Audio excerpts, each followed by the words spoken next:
Простой пирог. Для теста возьмем 2 яйца, сахар, ванильный сахар, щепотка соли. Подробный список всех продуктов вы найдете в описании под этим видео. Сметана, растительное масло. Перемешиваем тесто венчиком до однородности. К муке добавляем разрыхлитель. Если у вас пищевая сода, то ее лучше смешать со сметаной. Также сметану можно заменить йогуртом. Перемешиваем. Тесто однородное, без комочков, даже без помощи миксера.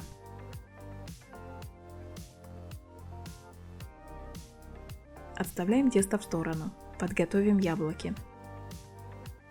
Я взяла 2 яблока. Это кисло-сладкий сорт. Очень хорошо подойдет в пирог. Шарлотка не будет приторно-сладкой. Подписывайтесь на канал. Напишите в комментариях, какой сорт яблок любите в пирогах. Включайте уведомления, чтобы не пропустить новые видео. У яблок удаляем плодоножку и середину. Я нарезаю покрупнее. Так яблоко лучше держит форму и ярко чувствуется в пироге. Яблоки с корицей – идеальное сочетание. Добавляю немного для вкуса.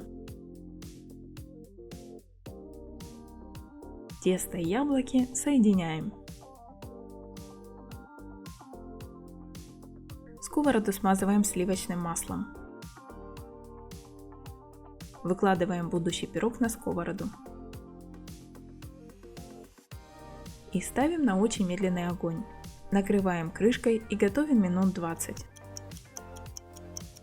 Когда пора переворачивать пирог, сверху тесто полностью приготовится и будет плотным. Для верности смажьте поверхность пирога растительным маслом, чтобы он соскользнул назад в сковородку. Накрываем тарелкой, переворачиваем.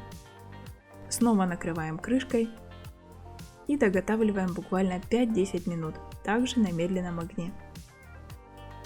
Пирог получается высокий, яблок много, в меру сладкий.